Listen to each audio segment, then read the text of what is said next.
Welcome to this week's video. This week I'm starting off by doing some bicycle maintenance. Hopefully a little more successfully than last time I did this. If you haven't seen that video, check it out. It was kind of a disaster.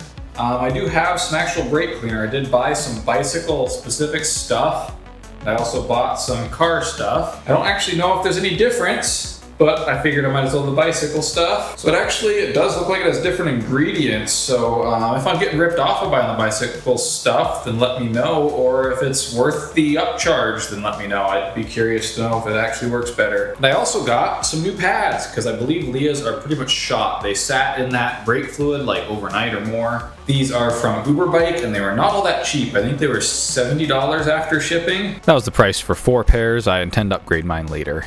These are a sort of hybrid. There's metal and there's resin brake pads, and these are a hybrid of both, so they should perform pretty decently all around, which is good for these hybrid bikes. Before I do any of this stuff though, I need to clean up my workspace from all the chaos that was last time's video, as well as camping. It's a mess in here. I just about had a meltdown last time I tried to work in here when it was a mess. Previously on the Joel Kalich YouTube channel. I need to clean up this room. I can't work like this. I think that's half of the reason I've been so frustrated today. So let's get some stuff cleaned up. Well, it isn't perfectly organized, but it will do, I think. Let's get started by popping these brakes off of here, and we're gonna get these discs cleaned down really good and then swap out the pads. We're gonna get brake fluid nowhere near anything. People say how important it is, but I don't know. I'm just stupid, or they don't stress it enough. Like, I thought I didn't get brake fluid on anything, but turns out I did. I did read that if you blast them with a blowtorch, then the brake fluid will burn out of it. So I'm just curious that if we blast it with a blowtorch, if it starts to smoke at all. And I also want to put it with a blowtorch. Let's see. Well, that's a little smoke. I don't know how to tell if that's the brake pad burning or the fluid coming out of it. Sure smells like burning brakes, not brake fluid. That's probably not good to breathe. Oh, and that smells just like burning brakes, so this is definitely burning the brake pad material. It could also be burning the fluid out, but I have no idea. We're just gonna skirt the whole issue by putting in new pads. We're all made of the same red. Different. All right, let's take this thing for a test drive and see if I fixed it. As you might be able to hear, it is fixed. Thank goodness. It wasn't exactly a cheap mistake, but I'm glad to have it fixed. Yay for easy and expensive victories. But speaking of things that might be expensive, I've ridden my bike once. I rode it just across the freeway, probably about 1.5 miles round trip, and I just picked it up and check this out. Yeah, that's no good. So in that 1.5 mile trip, apparently I picked up something on the tire and it went completely flat. I have mentioned this in past videos, but I did forget to mention it in the moment. I have 3 spare bikes at the moment, and so we're gonna tune all 3 of them up really quick and try and sell them. This first one is the bike that we thought Leah was gonna be riding before we found this great deal on these other 2. So it's actually trying to skip off of this mega low gear that this bike has. And so I'm gonna see if I can get it to stay on there. I'm hoping that if I take a photo of it on the bike stand and say it was recently tuned up, that'll help me get a better price. When we bought this thing, it had 2 flat tires. And so hopefully we'll do a little bit better than that. Or maybe we got ripped off and I'll just lose money.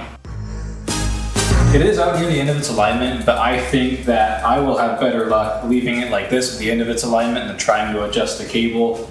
So I'm just gonna do that. I don't wanna risk messing this bike up. There we go, now it grabs every gear pretty reliably.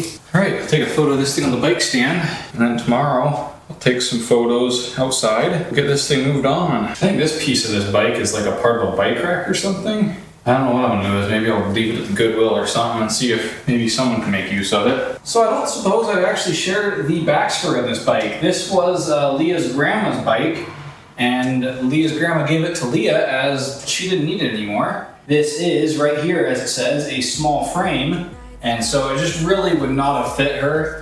And so we've got obviously the much better bike now, and I'm gonna flip this. It was probably a good bike back in its day. Her grandma isn't known for being cheap or anything. It is a Greenway LX Breezer, or Breezer Greenway LX, I'm not sure which. If you know anything about this bike, Let me know in the comments if it's worth anything or what I should start it at. It does also have Presta valves, so I'm surprised. So I see a few things initially wrong with this thing. The rear brake cable here, there's supposed to be a zip tie holding it on here. I will replace that. The kickstand bolts are really, really loose, so I'll just cinch those down. And if they won't cinch down, then I'll take the kickstand off. The brakes are very poorly adjusted. They don't really let this front wheel spin. The rear one seems to be fine. Let's see if it goes through all of its gears.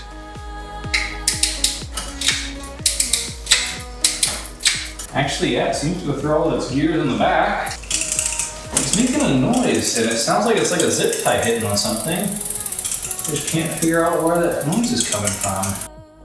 Oh, I found it. There's a little sticker in here that when you spin it around, it just barely catches on the sprocket. There we go. All right, one problem already fixed. That noise is gone. Let's see if this thing is busted or if we can just tighten down the kickstand bolts. Yep, the kickstand bolts are just loose. They're tightened back up now, and that's all good. Let me see if I can go find a zip tie for the brake cable. Tight enough so it doesn't hit the wheel. I think, as they say, that ain't going anywhere. And I think the only thing on here that really isn't working is the front brake, which just probably needs a little bit of an adjustment. Oh no, the spring just popped out, that's it. The spring back in there. There, that works great. All that's left here is to give this thing a wipe down, make it look a little shinier, and take some photos. Oh, it is designed in California by Joe Breeze, so I'm gonna guess that it's a Breezer Greenway LX. Well, for about 5 minutes with nothing but a microfiber cloth, it doesn't clean up too bad. I'll take the bike stand picture now, and then I'll get the outside pictures tomorrow and list this one up with the green one. And finally, we have this bike. This bike is actually kind of special to me. Don't get me wrong though, it's not in great shape, but I've had this bike since I was like 14. I went into Walmart and I pointed this bike out and I was like, hey, that bike's pretty cool. My sister went home and told my dad and took him back and showed it, and I got it for Christmas that year. This, I believe, was about a $400 bike when it was new, which is obviously very expensive considering it's a Walmart bike. I've modded this thing. I modded the stock wheels, which were very much never meant to be tubeless, but now they are tubeless compatible. Obviously, they don't hold air very well as like a real tubeless wheel would hold, but they do hold air if you pump them up before you ride. On the last ride I ever did with this thing, I lost my front brake pads. And so this thing currently has no front brakes. It appears that I've lost the other end of this through bolt, and so there's no way to attach the front wheel at the moment. So this bike is not ready to sell yet, but I am gonna get those things done and I'm gonna get rid of this thing. It's a great mountain bike if you aren't looking to do anything crazy like jumps or big rock gardens or stuff like that. If you're just looking to ride some trails, it's heavy, yeah, because I mean, look at all this steel. But it is a good bike. I had a lot of fun on it during my years, and it's really durable. I have used the absolute crap out of this thing while I was using it as my mountain bike. And as you can see, it actually does have disc brakes on it. They are not hydraulic, of course, because this is an old bike, and it's from Walmart, but it's shocking that it has them at all. As for other mods, I of course did pedals on it. I've got the old chain slapper, old inner tube mod back here. I've got some P&W grips, and I've got a WTB seat that was actually super comfortable for me while I used it. It's a really, really firm foam that's just perfect. The spring in here is just loose. Let's tighten that up and give it a little preload, eh? So let's order a replacement axle for this thing. And then also let's pop out the one remaining brake pad in here and see if I can get something to replace it. It appears that the flaw with these is that they're just held in place with magnets. There's no retaining pin. And that there would be why I lost one. Oh, and by the way, it didn't just fall out. I sent a jump way too hard into the takeoff of the next jump, and of course, completely went over the bars. It was terrible. And I did get lucky enough to ride the rest of the way back down, so there was that, but of course I only had my rear brakes. Oh, and of course this thing also has the absolute fattest tires I could fit in this frame. They're like millimeters from actually touching the frame itself. So this is what we've got up here. I'll have to see if I can find any replacements for these, if they're standard or if they're bespoke. They sure have a lot of material left on there considering how much I rode this bike over 14 years. They must really not work that well. I bet you I can get some higher quality pads and this thing would feel a lot better. I probably should have done that back when I was using this thing regularly. And sure enough, the pads are held in with magnets. That's just how they're held in. That's kind of clever, but also obviously not very functional at the same time. For reference, here's the pads out of Leah's bike. and they're held apart by this thing, which isn't magnets, it just is a little spring.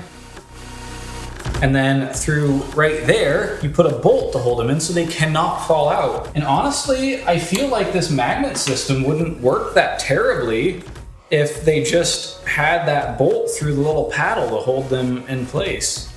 But they don't, so they can just apparently fall out. I'll see if I can find a replacement pad, and then I'll be able to get 3 of the 6 bikes that I now own sold. Oh, speaking of parts that I need to order, the seat post clamp on the rear seat of the tandem is just completely shot. And so I need to go purchase a new seat clamp if that is something you can do.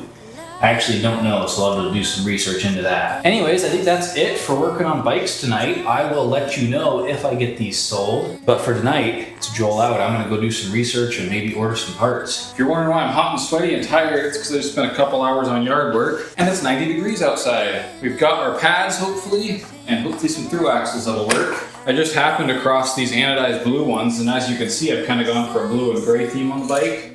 And nothing freaking matches perfectly, but I thought these might look kind of cool. So I mentioned these are held in with magnets. It looks like usually they have this little clip that goes between them.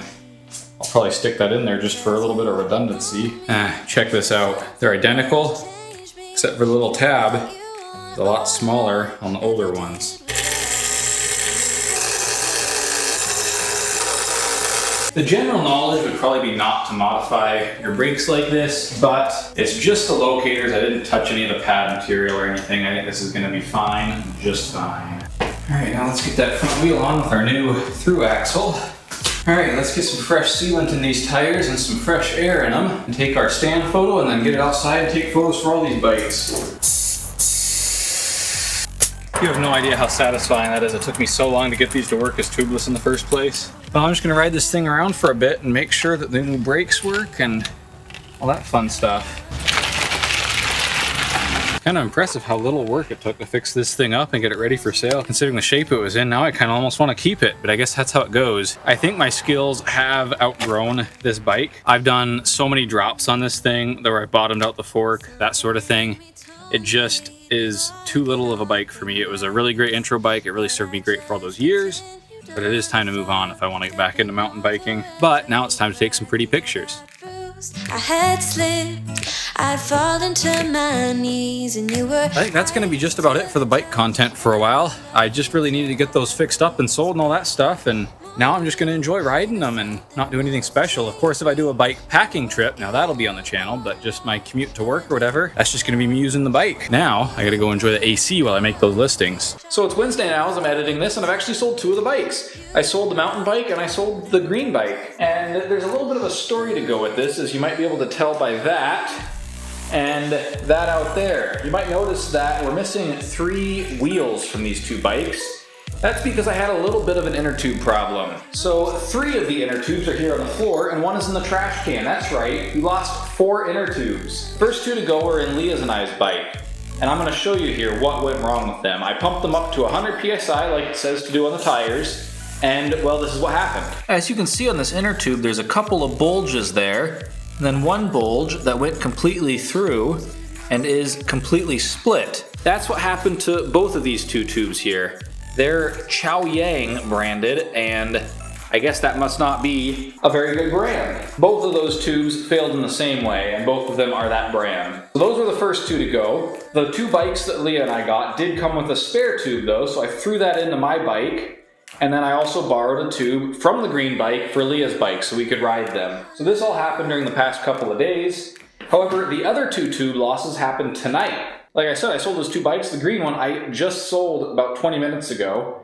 And about 30 minutes before that, I remembered I needed to swap the tube back over from Leah's bike. And so I went to do that. It blew up at like 50 PSI, covering me in slime as it was a slime tube. That was really fun. And so then I took the other wheel off of Leah's bike and swapped that tube over. That's this tube, and it actually is a Specialized brand, so it makes me think it is the original tube that was in that bike. I was just wheeling the bike out, it deflated. So that's 2 tubes we lost there. So then I pulled the wheel off of my bike out there. and took the tube out of it, and that's the tube that went with the green bike. We've been having a little issue with tubes, but I do have some more in the mail, and we should be back in business shortly. I actually made 25 bucks on the green bike. I bought it for 150 and it had flat tires, and well, you know how that went, but I sold it for 175 earlier today. As for the mountain bike, I sold that for 110. I think it was about 400, maybe 450 new, maybe 350 new, I don't know. Not that that's really relevant, it was really old, and it had more than $110 worth of tires on it, so I think they got a really good deal, but also considering the base bike, I really don't think it was worth much more than that. And we still have this Breezer down here to sell. I haven't gotten any offers on that yet, so I probably need to lower the price a little bit more. I had it listed at 150 and then 130, you know, you always start high. And with that, that is the end of this video. Next week's video is going to be a bit of Crown Victoria content. I think it's time to thrash on that thing. I really want it out of my shop. It's time to thrash on it, and if I don't get it done by the end of next week's video, I'm going to make an appointment at an auto shop and have them figure out what's wrong with it. That's my deadline, I guess. I'm no professional mechanic, and I hate diagnosing the most. I can undo some bolts, but actually figuring out the problem is crazy. So yeah, that's it for me this week. If you like seeing me actually be a little successful with some bikes, then hit the like button. If you want to see me work on bikes in the future, maybe do that bike packing trip, then hit the subscribe button. And if you have any suggestions, then well, let me know in the comments. Thanks so much for watching. I